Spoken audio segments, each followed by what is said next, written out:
I'm standing outside Royce Hall and I'm about to give you a walking tour, and we're going to interview some students today to hear more about their experience, how they got into UCLA, and any challenges to keep in mind. But before we get into that, just wanted to introduce myself. I'm Tiffany Fu. I'm a college and career service provider, and I am having an e-series that's going to be launching in just a few weeks. It's going to be covering all about the college application process, and on top of that, I have a webinar coming up about the college application process on August 17th. If you're interested, go ahead and look in the description down below as well. All right, now that we got the logistics out of the way, let's head in.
All right, so it's time to start finding some students to interview and see how they like it here so far. To be honest, I was born at this school, and my mother was born at this school. Unfortunately, I lost my mom in November. She lost her battle to cancer, and my mom pushed me. I didn't think I was going to be able to go to UC at all. I didn't think that, being a minority, being a first gen, being non-traditional, you don't think that you could get into such a prestige school. So I was just prepared to go into, Cal State's, but UCLA, it was it. But I didn't think, and my counselor was like, you're going to do it. My mom, like in her deathbed, was like, you're going to do it and you're going to get in. I lost her in November, the same time that we were applying to schools. 1 week before my birthday, I applied and I got in. It was mostly due to my major. It is like a small program. Like my major only has like 50 people per year. But I really loved the idea of like having a smaller community in a bigger, like UCLA is huge. So I get to meet like a ton of different types of people, but I also get to have like a smaller community.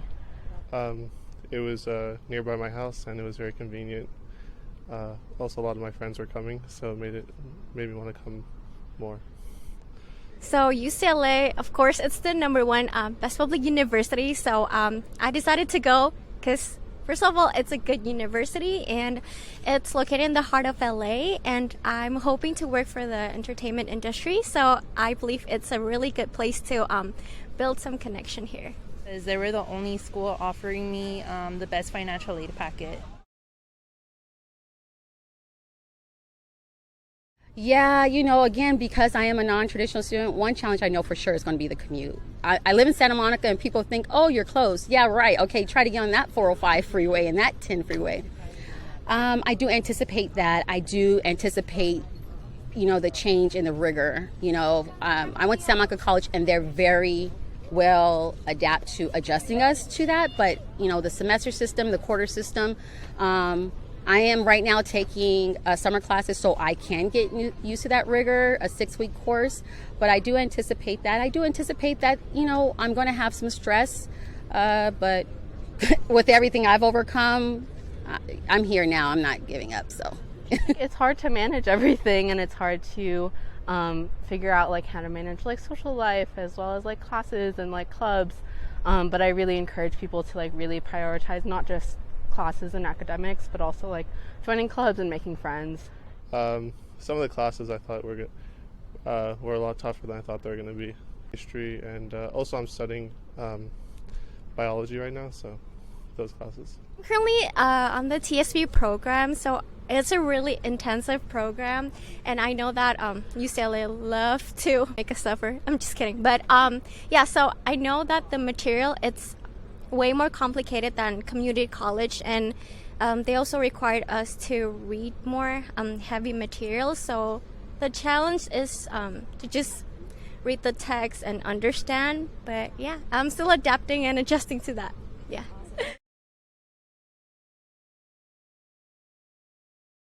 My advice is be resourceful. Don't be afraid to ask questions. Don't be afraid. Get on that computer. Go onto the website.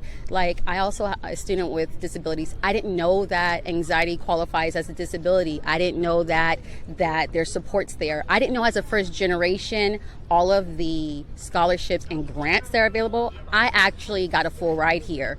I didn't think that was possible. I just knew that I was going to have to take out loans. And let me tell you, believe it or not, UCLA is one of the most diverse, one of the most inclusive schools. And I'm telling you, there are programs there for you. They have a lot of support services. If you have a dependent, they have supports for you there.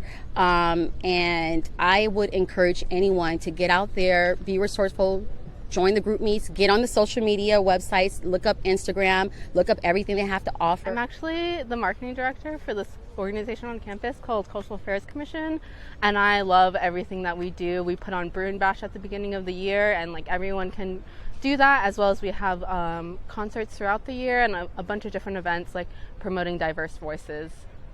I love it here. I really enjoy it. I think it would be amazing if you came. There's a lot of great areas where you can study, I guess. There's in the gym, there's also an upstairs area where you could study, and it's very quiet, and also it's open till 1 a.m. and the library is only open till 7. So just reach out to people when you need help and just try your best, because when I got to college at first I didn't really reach out and I was super shy, but then I actually started reaching out, and from reaching out to people, I was surprised that people are actually willing to help you. And yeah, that's the most important key. In order to be a successful student, you always need to reach out, because there's a lot of resources that provide for you. It's just your choice whether you want to utilize that resources or not. Honestly, if it isn't for professors willing to work with life going on around me, I think I'd really struggle or fall behind. A school's a school. I know I got into this school and it's easier for me to say, but when people were getting their admissions letters, they were really upset that they couldn't get here. Sometimes things don't go as planned. I actually was planning on going to Cal State LA because it's really a mile away from my house, and it would have been less of a struggle for me. But I didn't go again because of the financial aid. So things happen for a reason. I was set on going to Cal State LA, and I ended up here. because of financial reasons. So my only advice is life takes you where it takes you for a reason, and just enjoy the journey on the way. All right, that concludes the tour. It's sunny, so I had to really put my sunglasses on for this outro. But let us know in the comments down below what you think about the campus, the other students' experience. I think overall it's a beautiful campus. Don't forget to subscribe because I'll be sharing things all college and career here, and I'll be touring more college campuses as well. And oh, don't forget about the e-series that's going to be launching in my event that's coming up. And I hope to see you next time.